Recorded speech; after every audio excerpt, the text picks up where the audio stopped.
Shalom, everyone. Shalom. Welcome. Welcome to the 4LC chapter study. It's been a while. Shalom, Sister Paula. Shalom, Hannah. Shalom, Aliyah. Shalom, Kim. Shalom, Richie James. Welcome, everybody. Everybody watching. If you are watching this recorded, feel free to subscribe to the chapter study page so that way you could be aware of when we start, notified right away. I tried to send a message like 20 minutes ago, but it's Sunday. People are busy. Today, we're going to see if we could finish this. We may be able to finish this a little bit earlier because of the nature of this chapter. This is Genesis chapter 5. It's basically the genealogy that Adam produced, the line that Adam produced. We talked about chapter 4 and the line that Cain produced, and now we're looking at the lineage that Adam produced. Now, when we get through this, we may be able to actually start over and go through chapter 6 today. Now, after chapter 6, I have a study specifically on the Nephilim that I want to share after we go through chapter 6. So, Yah willing, if we get through this, we'll take a short break, come back, and then we'll do chapter 6. Give me a one in the chat if you heard these instructions. Still learning, shalom. Christine, shalom. Brother Charles, welcome. Shalom. Shalom.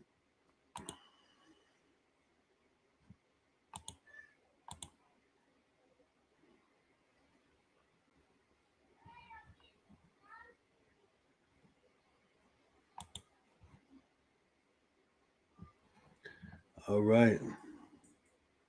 One in the chat if everybody's ready. Praise Yah. Richard James, everybody's ready. Everybody's ready. Shalom. Praise Yah for the ones in the chat. All right. And let's share the scriptures.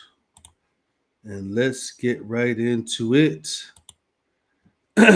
Breaking down the Torah. All right. Genesis chapter 5. It says here, this is the book of the generations of Adam. In the day that Elohim created man, in the likeness of Elohim made he him. Male and female created he them, blessed them, called their name Adam, in the day when they were created. Adam lived 130 years, and he begot a son in his own likeness, in his own image, named Seth. So the situation that we just read about in Genesis 4 takes place within the first 130 years of Adam and Eve leaving the garden. Now remember, the count of how old he is did not occur until after they left the garden, after they ate the fruit, because the age is a count of how long it takes before you die, or how long it takes before as you grow older. This is the numeric count of your aging, you getting older. Prior to eating of the fruit, they didn't have to count because they were immortal, they were eternal. They did not have to count their age because there was no age in eternity. When they ate the fruit, they began to age, they began to die, they began to depreciate.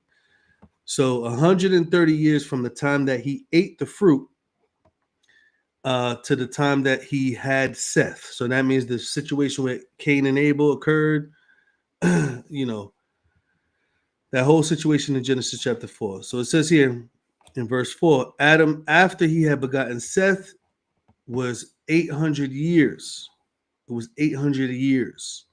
And he begot sons and daughters. So After he begot Seth, he lived 800 more years, and he had sons and daughters.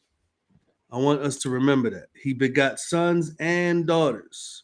Now we have to understand why there's no mention of these things, because it's not, the emphasis is never on every single child that was born. What they're doing is they're seeing who he's passing down the leadership of the family. Seth is the son that was born after Cain killed Abel. So Cain went into exile, Abel was dead, and then Seth was the next son that was born. This son is now the inheritor of the authority that's passed down. He is now going to be the head of the family when Adam dies. So when you see the genealogies, it's not that they're only having one child. Is that whenever they mention the first child, this is what they're mentioning is the one that is going to lead and take over the family. Sometimes it's not the first child, which is why there's many times in which the first and second child is mentioned, because the second child is going to take over the family. So that's why you look at this, right? It talks about Seth very specifically, and then it tells you that he had sons and daughters, to show you that his family did not stop at Seth. It was not just one person. When he had Cain and Abel, it wasn't just one person. He's just telling you over the span of all these years, he had many sons and daughters.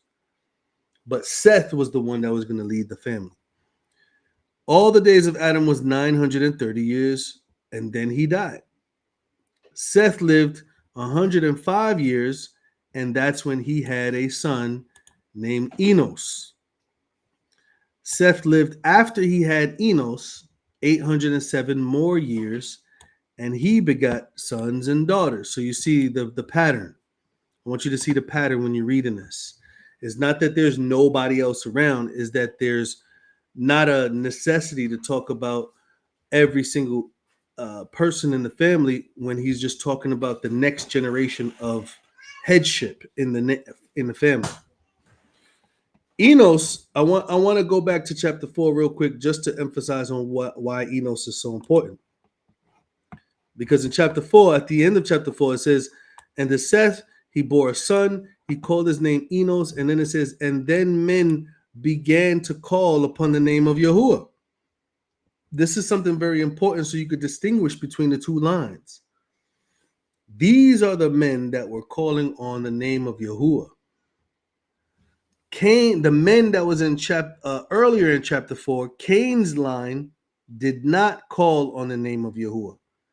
So I need you to keep that in mind. One line or one lineage called on the name of Yahuwah. The other lineage did not call on the name of Yahuwah. They did their own thing. Let's go back to chapter 5. All the days of Seth was 912 years, and he died. Enos lived 90 years, and he begot a man named Canaan. Enos lived after he begot Canaan 815 years, and he had sons and daughters as well. The population is growing a lot. All the days of Enos were 905 years, and he died. Canaan lived 70 years, and he had Mahalalel. Cain lived after he begot Mahalalel 840 years, and he begot sons and daughters. All the days of Canaan was 910 years, and he died. Mahalalel lived 65 years, and he begot someone named Jared. Mahalalel lived after he begot Jared 830 years, and he begot sons and daughters. All the days of Mahalalel was 895 years, and he died. Jared lived 602 years. 162 years, and he begot a son named Enoch. He begot a son named Enoch.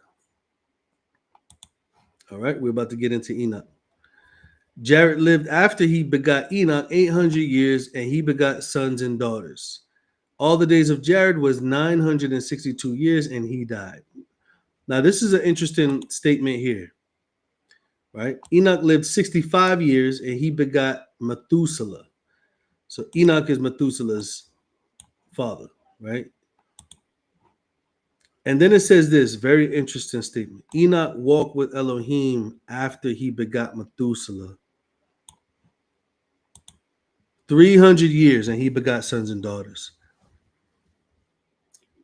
This is something very interesting. How it's showing that Enos began to call on the name of Yah. So it's not like we're not going to act like every single generation was like this strong spearheading into the worship of Yah, following Yah with all their heart and might and strength. But the interesting thing is that it mentions specifically that after Enoch had Methuselah, that he walked with Elohim after he had Methuselah. So it's interesting when he decided to serve Yah. You know, many people look at Enoch like he's some type of. They look at many characters in the scriptures like superheroes. They don't look at it like they learn. They don't look at them like they have to mature or things like that. It says here, 65 years he had Methuselah. Then he started to walk with Elohim after he begat Methuselah. And he walked with him 300 years and begat sons and daughters. So Enoch had sons and daughters. Enoch had many sons and many daughters. He did not just have one son, Methuselah. Okay? All the days of Enoch was 365 years. That's what he said here. 65 years to have Methuselah, 300 years walking with Yah. So why was it only 365 years and everybody else is 900 years? You see that? Now, many people say that Enoch did not go up to the Shamayim. So why in the world is it recorded that he only lived on earth for 365 years? Everybody else lived for 900 years. Why is he dying 600 years early? Because he did not die. Enoch walked with Elohim and he was not, because Elohim took him. Now, many people want to say that he was transported somewhere else and then he died there. That doesn't make sense, because then he would have been continuing to age and he wouldn't have only been 365 years. He only made it to 365 years on this earth because Yah took him and he was translated. So let's clarify that. Hebrews chapter 11. It's very clear with 365 days, like 365 years, that he did not live to the extent as everyone else did, because his life on earth was no longer depreciating. He no longer aged because he was taken. Look what it says here. Chapter 5 of Hebrews chapter 11. By faith, Enoch was translated that he should not see death. You see that? He was translated so that he should not see death. He was not found, because Elohim translated him. See, he's giving you the definition of translation. Translated him from mortal to immortal. It's a translation, going from one thing to another. Right? Elohim translated him because before his translation, he had a testimony that he pleased Elohim, that he walked with Elohim.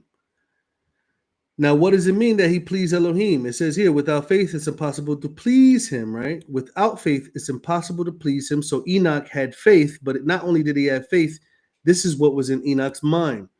He that comes to Elohim must believe that he is, and that he's a rewarder of them who diligently seek him. So not only did Enoch believe and had faith in him, Enoch diligently sought after Elohim. This is what walking with Elohim means.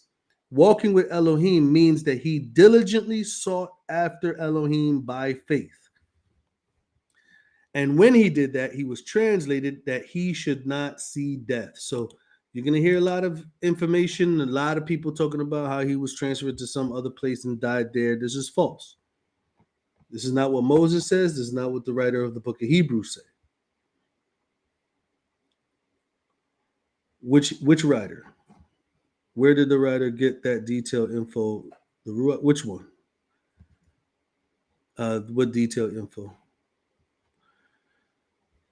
It's Genesis chapter 5 tells you that he lived 365 years. Enoch walked with Elohim, and he was not, because Elohim took him. Which information? But the detail, you said the detail information. The question was, where did the writer get the detailed info? Write down the information that you're talking about. Because let me go back to Hebrews. Because it's not necessarily a detailed information. This is kind of like the same information. It's just simple wording, right? By faith, Enoch was translated, all pleasing him by faith. No, this is verse 6 is talking about every single individual in Hebrews chapter 11. It's not talking about only Enoch. It's talking about Enoch, it's talking about Abel, it's talking about Noah, right? It's talking about Abraham. He's basically telling you what it means to walk by faith and how the patriarchs in the prophets and Torah actually did it, which was by faith.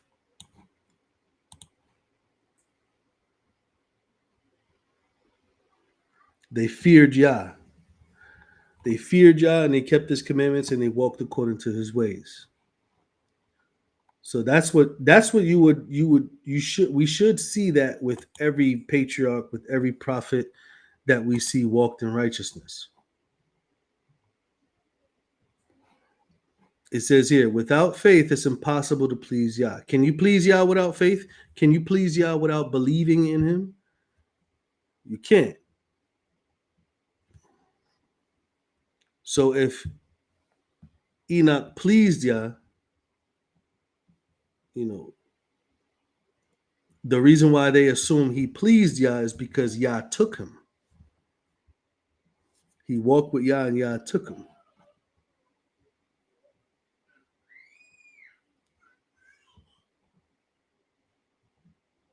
Elijah as well, absolutely. So they were obedient, they were devoted to Yah, they were dedicated to Yah. Matter of fact, the word Enoch his name is actually pronounced Hanak. His name is pronounced Hanak. It is the root word of Hanakah. Hanak his name comes from the root word Hanak or Hanakah is the noun. So Enoch, I know that's kind of like the American dialect, Enoch, but it's actually pronounced Hanak or Hanak. So after Elohim took him, I hope that was clear, Brother Richie. Because Genesis kind of gives us the insight. It's just sometimes we overlook it. With him living up to 365 years, and for Elohim taking him, him walking with Yah, and him being not, because Elohim took him, meaning like he wasn't here. And this is the same thing that happened with Elijah, which they say that Elijah was brought to like some type of mountain. Some people teach, but it says that they went to go look for him, and he was not found. All right, look what it says. Chapter 5, Methuselah lived 187 years and he begot Lamech. Methuselah lived after he begot Lamech for 782 more years, begotten more sons and more daughters. All the days of Methuselah's life was 969 years. Now we go back up to 900 after Enoch. After Enoch, now we're back up to 900 years. Lamech lived 182 years and begot son. The name of his son was Noah. And Lamech prophesied, saying, "This shall comfort us concerning our work and toil of our hands, because the ground which Yahuwah have cursed." The word Noah or is pronounced Nuach. Nuach means rest. So he's emphasizing that Noah was supposed to bring in a time in which they won't toil the ground. And this was because of the flood. Because of the flood, they could not toil the ground anymore. They had to rest from their toiling. Lamech lived after he begot Noah. Look what it says, 590 years. He begot sons and daughters. That means Noah had brothers and sisters. All the days of Lamech were 777 years, and he died. You see that? Why is this number lower? Because Noah lived 500 years. Noah begat Shem, Ham, and Japheth. There's a very important reason why Shem, Ham, and Japheth is recognized, not just the firstborn. As we continue, we're going to see that the population of the earth comes from Shem, Ham, and Japheth. So they are like literally the progenitors of every single body, every single person that exists on this earth today comes from Ham, Shem, and Japheth. The interesting thing is that 700 years, you can see that he died before the flood. I'm not sure if he died early. Yah put him to sleep early. Noah went into the ark. But he died 700 years. He died earlier than what many people died. So Enoch died at like 365 years. Lamech died 777 years. That's an interesting number, 777. And he died before the flood. All right. Now, is there any questions before we move forward? This lineage here are the sons of Elohim, are the sons of Adam that served Yah. These are the lineage of Adam. So now we have a complete 2 lineages on the earth at this time. We have the lineage of Cain, the disobedient, and then we have the lineage of Adam, those who called on the name of Yah, and those who Yah acknowledged as his servants. They had many sons and daughters. Many sons and daughters. And now at the last verse, we see that the 3 sons of Noah is being emphasized because they are the progenitors, they are the heads and the patriarchs and the fathers of all of the nations that exist today. The number 8 absolutely means new beginning, the great 8th day, the 8th day of circumcision, cutting off of the flesh, so absolutely 8 does have that meaning. 7 means completion, like as if Lamech has completed something. There was something that was complete and then he died. And then Noah, he prophesied about Noah because this is when he named him Noah, it's like he was inspired to mention what he was going to do. So we see here that in verse 29, he called his name Noah, saying, this is what Lamech was saying, this shall comfort us concerning our work and toil of our hands because of the ground which Yahuwah have cursed. So he said, tell them the meaning of all the names together, Adam equaling man. That may be an interesting perspective. Let me see if I could pull it up.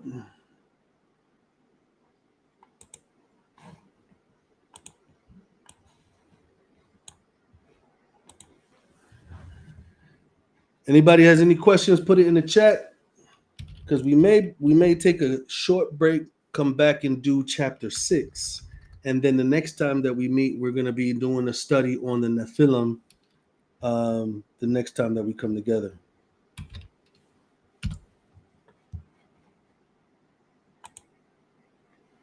And they'll say the sons of Elohim all died before the flood because Yah saved them from the experience of the flood. I absolutely believe that. I absolutely believe that. Methuselah was a righteous man. Lamech obviously was a righteous man, prophesying of his son Noah. It's like this righteous line. Enoch, of course, Enoch was a righteous man. Noah was the one that was he was definitely a righteous man. We're going to see that. But he was supposed to like lead the beginning of a new age. After the punishment or the judgment of the earth, he was called or chosen, I would say, to begin the next age of human beings on this earth.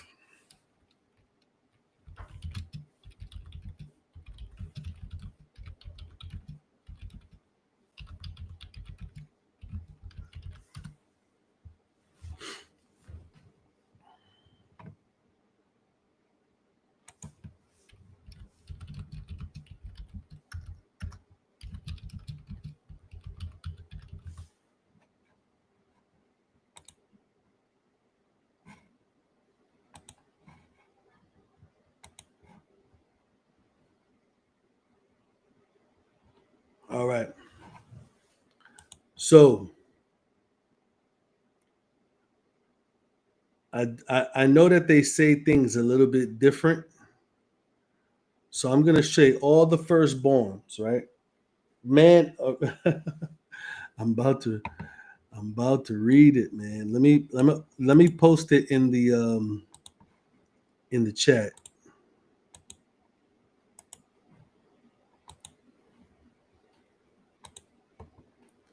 So it has all the names on it. I put it in the chat. Let me put it right here in the front. Man is appointed. Seth means appointed. Adam means man. Man is appointed mortal sorrow because the blessed Elohim shall come down teaching or dedicating his death, and it shall bring the despairing comfort and rest. I don't believe this is a coincidence. I don't believe this is a coincidence. That it just so happened that he's emphasizing on the firstborn of every child that was born. But you know what's interesting as well? I think we were talking about this when we were looking at Genesis chapter 3, right? Now, Genesis chapter 3 gives us a promise, not only a promise, but a prophecy. And this prophecy, let's look at it. This prophecy in Genesis chapter 3 talks about a son.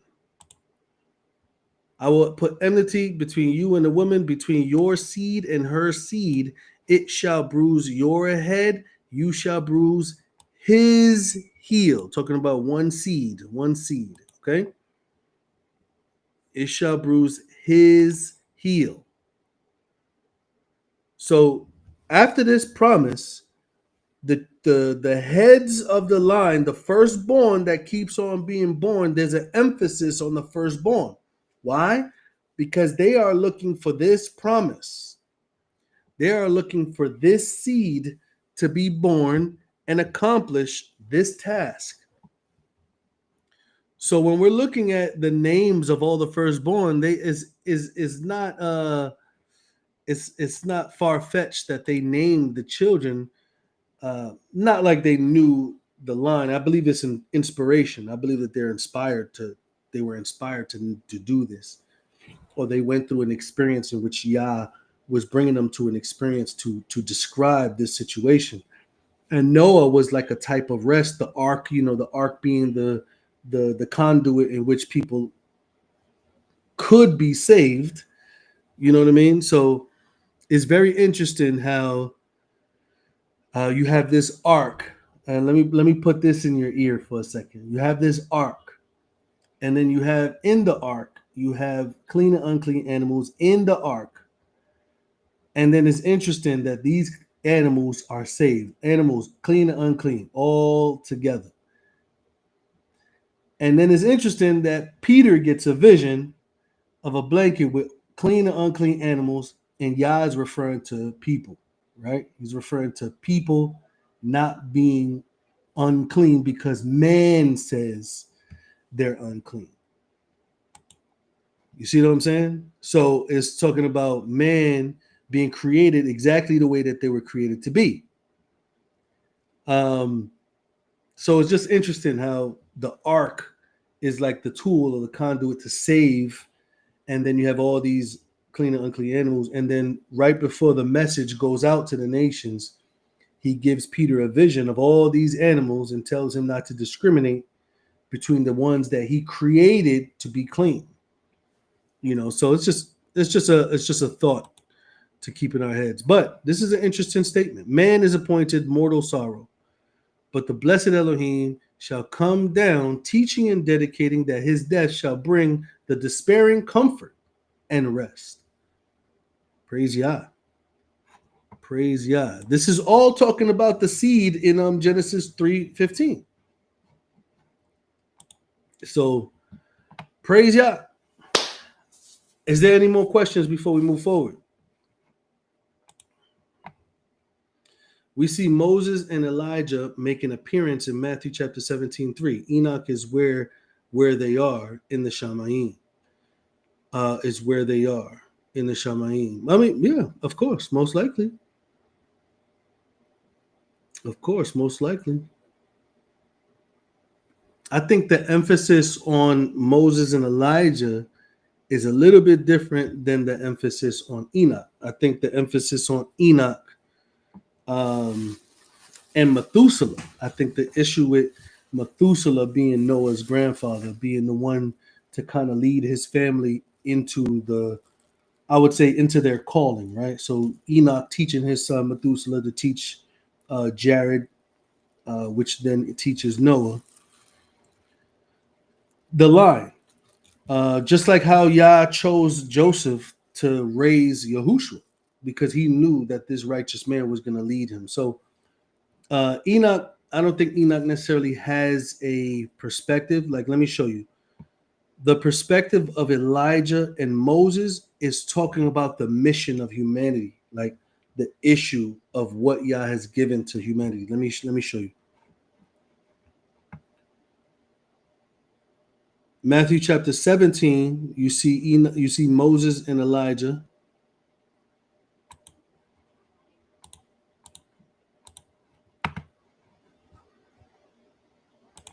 Malachi chapter 4, verse 4 says, remember the law of Moses, my servant, right? Moses, which I command you in Mount Horeb and for all Israel with the statutes and the judgments.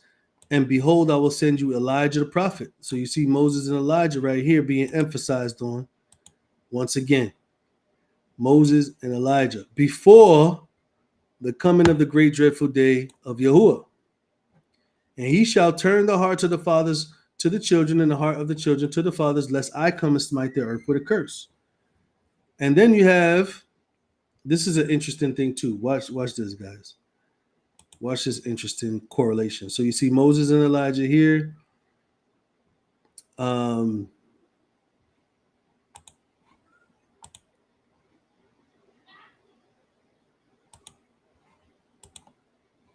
It says, all the prophets of the law prophesied until John. If you will receive it, this is Elijah, which was to come. Now, why was he Elijah that was to come? Let's go to Luke chapter 1. It says this, and it quotes Malachi chapter 4. It quotes Malachi chapter 4. It says this. Luke chapter 1, verse 17, he shall go before him in the spirit and power of Elijah, to turn the hearts of the fathers to the children and the disobedient children to the wisdom of the righteous, to make ready a people for Yahuwah. So this is Malachi, right? What did John the Baptist do? He preached the commandments. He preached the law of Moses. The spirit of Elijah professes the spirit of Moses, or promotes the spirit of Moses, right? But it's interesting how Elijah is John, but then John promotes Yahushua, right? And it just so happens that Yahushua, according to Deuteronomy 18, is referred to as being a prophet like Moses.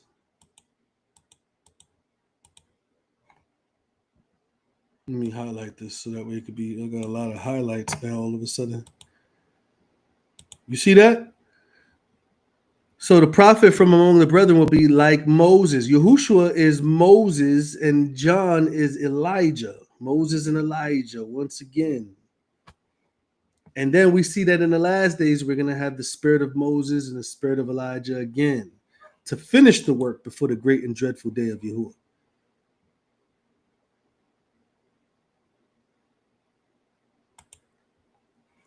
So it's pretty interesting. There's a lot of prophetic correlations, simple correlations.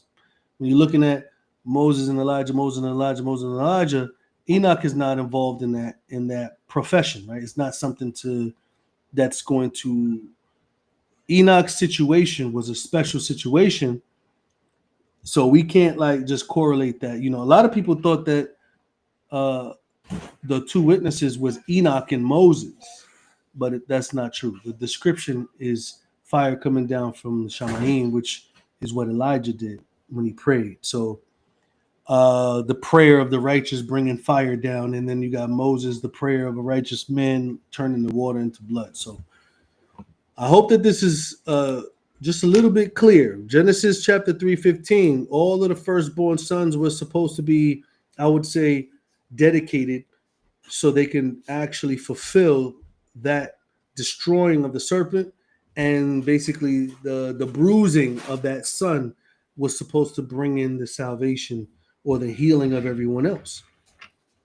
That's why Isaiah chapter 53 talks about him being bruised and striped, and killed, of course, in Isaiah chapter 53 for us. Same thing like the serpent bruising his heel it's the same description as Isaiah 53 for Yahushua. It's very simple, very consistent. One thing is talking about another thing. That prophet is talking about the same thing. It's just an elaboration. As time goes on, you see the elaboration of what Yah is presenting. So when you get to Moses and Elijah, again, you see an elaboration. Moses and Elijah were actual people with Yah's Ruach in them performing a certain mission. And so later on, they're mentioned again. And then in Matthew 17, they're seen talking to Yahushua. And then later on, you see them symbolically referenced in Revelation. I believe it's I'm not sure if it's chapter 11 or chapter 10. So what's going on? Shalom. Any more questions? Any more statements? Anything to add as well before we take a short break? Move into chapter 6. So let me know. Is there anything else before we take a break? Shalom, Sister Marguerite. Shalom, Sister Amy. Shalom, Sister Tina. I bring that up because Elijah got taken up like Enoch. Oh, absolutely. Absolutely.